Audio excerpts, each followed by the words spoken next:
ओम शांति। 1/11 की बाबा की मुरली। मीठे बच्चे, अपनी बुद्धि किसी भी देहदारी में नहीं लटकानी है। एक विदेही बाप को याद करना है और दूसरों को भी बाप की ही याद दिलाना है।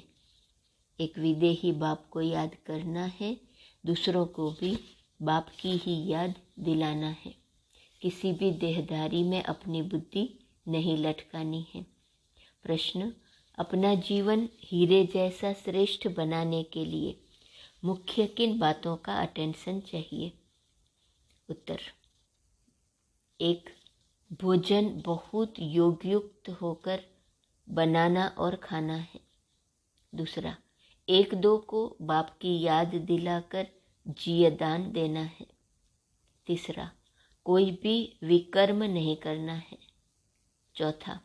फालतू बात करने वालों के संग से अपनी संभाल करनी है, जरमुई जगमुई नहीं करना है। 5. किसी भी देहदारी में अपनी बुद्धि की आसक्ति नहीं रखनी है, देहदारी में लटकना नहीं है। 6. कदम कदम पर अविनाशी सर्जन से राय लेते रहना है, अपनी बीमारी सर्जन से नहीं छिपानी है। हीरे जैसा जीवन बनाने के लिए 6 बातों पर अटेंशन। 1. भोजन के लिए बाबा ने कहा योगयुक्त होकर बनाना और खाना है। 2. 1-2 को बाबा की याद दिलाकर जियदान देना है। 3. कोई भी विकर्म नहीं करना है। 4. फालतू बातें करने वालों से संग नहीं करना है, जरमुई जगमुई नहीं करनी है। 5. किसी भी देहदारी में आसक्ति नहीं रखनी है, देहदारी में लटकना नहीं है। 6. कदम कदम पर अविनाशी सर्जन से राय लेते रहना है, अपनी बीमारी सर्जन से नहीं छिपानी है। ओम शांति। बच्चे किसकी याद में बैठे हैं? तो सभी ने कहा शिव बाबा की याद में।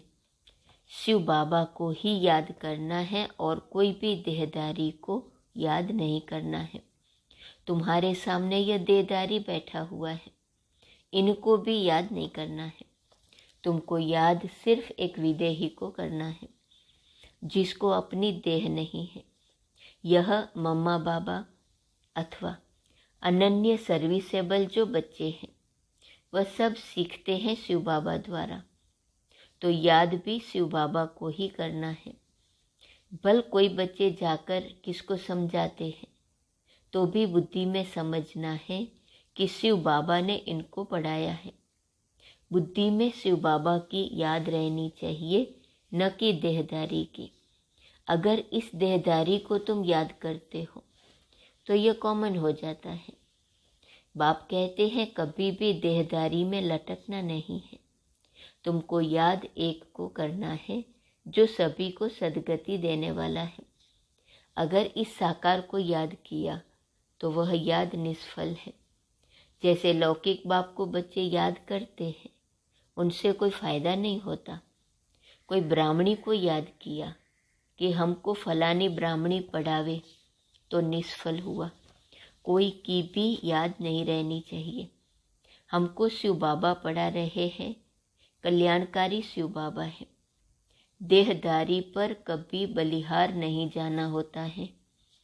यह बाबा भी तुमको कहते हैं मन मना भव। देहदारी को याद किया तो दुर्गति को पाएंगे। बाप जानते हैं कोई कोई की ब्राह्मणी के साथ बुद्धि जुट जाती है, यह रोंग है।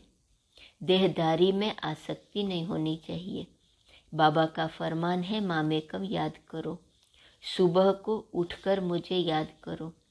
देहदारी को लौकिक कहा जाएगा, उनको याद नहीं करना है। एक मुझ निराकार को ही याद करो। गायन भी एक का ही है, शिवाय नमः। शिव है विदेही। वर्षा तुमको बाप से लेना है, यह देह भी उनकी नहीं है। बाप कहते हैं इस शरीर द्वारा मैं सिर्फ तुमको पढ़ाता हूँ, क्योंकि मुझे अपना शरीर नहीं है, इसलिए इनका आधार लेता हूँ। कल्प पहले इन द्वारा मैंने तुम बच्चों को सहज राजयोग सिखाया था जिससे तुम पावन बने थे। मेरी सेवा ही यह है पतितों को पावन बनाना। बाकी कृपा या आशीर्वाद मांगना फालतू है। यह बातें भक्ति मार्ग में चलती हैं, यहाँ नहीं है। ऐसे भी नहीं कोई बीमार हो जाए मैं ठीक कर दूँ, यह मेरा धंधा नहीं है। पुकारते हैं हम पतितों को आकर पावन बनाए, दुर्गति से सदगति में ले चलो। गाते हैं परंतु अर्थ नहीं जानते। भगत तो सारी दुनिया में है, वह सब किसको याद करते हैं? एक पतित पावन बाप को, सारी दुनिया के मनुष्य मात्र का। वह लिबरेटर है, गाइड भी है। दुख से लिबरेट कर परम धाम में ले जाने वाला बाप ही है। तो बाप की श्रीमत पर चलना चाहिए। कदम कदम पर राय लेनी चाहिए कि इस हालत में क्या करें। सर्जन तो एक ही है। यह ब्रह्मा सर्जन के रहने और बोलने की जगह है। इस सर्जन जैसी मत कोई और दे न सके। बच्चों को टाइम वेस्ट नहीं करना चाहिए। दिन प्रतिदिन आयु कमती होती जाती है, विनाश सामने खड़ा है। गफलत की तो बहुत पछताना पड़ेगा। जरमुई जगमुई करने में, टाइम गंवाने से तुम्हारा बहुत नुकसान होता है। इस समय सबकी उतरती कला है, तो जरूर उल्टी मत देंगे। बच्चों को अब ज्ञान मिला है, तो कोई भी विकर्म नहीं करना चाहिए, छिपाना नहीं चाहिए। यह तो तुम जानते हो, हम जन्म जन्मांतर पाप करते ही आए हैं। बाप का बनकर अगर पाप करते होंगे तो और क्या कहेंगे? यह कहते हैं हमको परमात्मा पढ़ाते हैं और खुद पाप करते रहते हैं। पाप करके फिर न बताने से वह बोझा उतरता नहीं, आदत पक्की हो जाती है। समझते हैं हमको कोई देखता नहीं है। भगवान तो देखता है ना, नहीं तो सजा कैसे मिलती है गर्भ में। दिल अंदर खाता है कि हमसे यह पाप हुआ। समझो कोई विकार में जाकर फिर यहाँ आकर बैठते हैं। बाप को तो मालूम पड़ता है। बहुत ही तुच्छ बुद्धि है जो समझते नहीं, पाप करते रहते हैं, सुनाते नहीं। कई बातें साकार बाप भी जान लेते हैं, परंतु बच्चे सुनाते नहीं हैं। बाप कहते हैं पाप करते रहेंगे तो वृद्धि होती रहेंगी, फिर 100 गुना दंड भोगना पड़ेगा। चोर चोरी करता रहता है, उनको चोरी बिगर कुछ सूझता ही नहीं है, उनको जेल बर्ड कहा जाता है। बाप बच्चों को समझाते हैं कि सिवाय बाप की याद दिलाने के और कोई जरमुई जगमुई की फालतू बात करे तो समझो यह दुश्मन है। फालतू बातें न करनी है न सुननी है। एक दो को सावधानी देते रहो कि शिव बाबा को याद करो। कोई को फिर गुस्सा भी लगता है कि फलाना मुझे क्यों कहता है, परंतु तुम्हारा फर्ज है याद दिलाना। याद से विकर्म विनाश होंगे। जब तक कर्मातीत अवस्था नहीं आई है तो मनसा वाचा कर्मणा कुछ न कुछ भूलें तो होती रहती हैं। कर्मातीत अवस्था पिछाड़ी में आएंगी, सो भी थोड़े पास विथ ऑनर होंगे। जो सर्विस नहीं करते उनकी यह अवस्था आएंगी नहीं। सर्विस पर जो रहते हैं वह एक दो को याद करते रहते हैं। परमपिता परमात्मा के साथ तुम्हारा क्या संबंध है? बाबा अपना मिसाल बताते हैं कि मैं भी भोजन पर बैठता हूँ, स्नान करता हूँ, तो मुझे भी याद दिलाओ कि शिव बाबा को याद करो। भल खुद याद न भी करे, परंतु बाबा का डायरेक्शन अमल में लाना चाहिए। अगर अपना कल्याण करना चाहते हो तो याद दिलाओ एक दो को। ब्रह्मा भोजन की बहुत महिमा है। भोजन बनाने वाले ब्राह्मणों का योग ठीक चाहिए, तब तो भोजन में ताकत आएंगी। याद से ही तुमको जीवदान मिलता है। अपना हीरे जैसा जीवन बनाना है। सहजते सहज बात है, मुझे याद करो, पवित्र बनो। पतित बने तो 100 गुना दंड पड़ जाएगा। मुझ बाप को याद करते रहेंगे तो विकर्म भी विनाश होंगे और हम वर्षा भी देंगे। थोड़ा याद करेंगे तो वर्षा भी थोड़ा मिलेगा। गीता में भी आदि और अंत में आता है मन मना भव। कोई भी देहधारी की याद नहीं आनी चाहिए। शिव बाबा को याद करेंगे तो तुम्हारा कल्याण होगा, पाप दग्ध होंगे। गंगा में स्नान करने से कोई पाप विनाश नहीं होते हैं।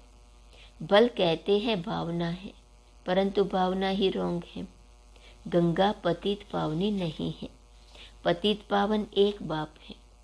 कोई भी स्थूल चीज को तुम्हें याद नहीं करना है, एक शिव बाबा को ही याद करना है। पहले कहा किसी की देह को याद नहीं करना, अब का कोई चीज को भी याद नहीं करना है। मेरा तो एक शिव बाबा और कोई नहीं और कुछ नहीं। आत्मा कहती है हे गॉड फादर, हे परमपिता परमात्मा। बाप कहते हैं मैं आया हूँ, तुमको बिल्कुल सहज उपाय बताता हूँ कि मुझे याद करो। अंत में मेरी याद रहेंगी तो तुम मेरे पास चले आएंगे। जीव और आत्मा है न। मनुष्य आत्मा को पाप आत्मा पुण्य आत्मा कहा जाता है। पुण्य परमात्मा नहीं कहा जाता है। आत्मा ही पतित बनती है तो फिर शरीर भी पतित मिलता है। बाप आत्माओं से बात करते हैं। आत्मा अविनाशी है, बाप बच्चे दोनों अविनाशी हैं। बाप कहते हैं लाडले सिकी लदे बच्चों, मैं एक ही बार आकर तुमको पावन बनाता हूँ। तुमको आत्म अभिमानी बनाए कहता हूँ, अशरीरी भव, मुझ बाप को याद करो। बस यह है आत्मा की यात्रा।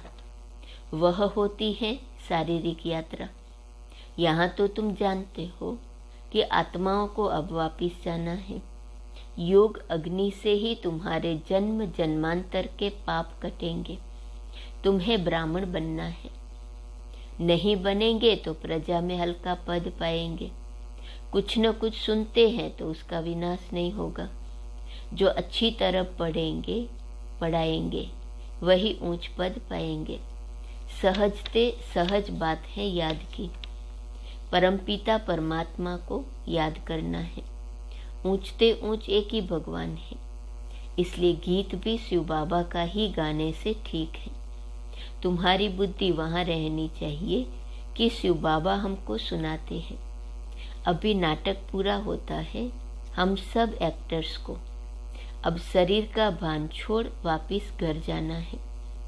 बाप को याद करने से विकर्म विनाश नहीं होंगे।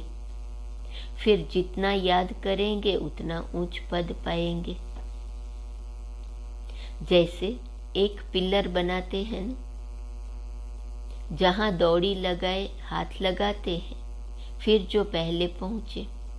तुम्हारा पिलर है शिव बाबा। याद के यात्रा की दौड़ी है। जितना याद करेंगे उतना जल्दी पिलर तक पहुंचेंगे। फिर आना है स्वर्ग में। इस यात्रा में थकना नहीं है। तो ऊंच पद पाने के लिए पहले कहा जो अच्छी तरह पढ़ेंगे पढ़ाएंगे वही ऊंच पद पाएंगे। फिर कहा जितना याद करेंगे उतना ऊंच पद पाएंगे। अब तो दुखधाम खत्म हुआ। बाबा कहते इस यात्रा में थकना नहीं है। दुखधाम खत्म हुआ। हमको तो शांतिधाम सुखधाम में जाना है। आज दुखधाम है, कल सुखधाम होगा। अब यही बाप की याद सबको दिलाओ। बाप ने हथेली पर बहिश्त लाया है। कहते हैं मामे कम याद करो तो बेड़ा पार हो जाएगा। टाइम वेस्ट मत करो। भक्ति में भी बहुत जरमुई जगमुई की। भक्ति में कितनी रड़ियां मारते हैं कि भगवान हमारी सदगति करने आओ। अब बाप आए हैं, समझाते हैं बच्चे पवित्र बनो, बल युगल इकट्ठे रहो। देखो आग तो नहीं लगती है, आग लगी तो पद भ्रष्ट हो पड़ेगा। एक बार आग लगी तो फिर लगती ही रहेंगी। इसलिए अपने को संभालना भी है। योग में रहने की बड़ी प्रैक्टिस चाहिए। योग में भल कितना भी आवाज हो, अर्थक्वेक हो, बॉम्ब गिरे, देखें क्या होता है।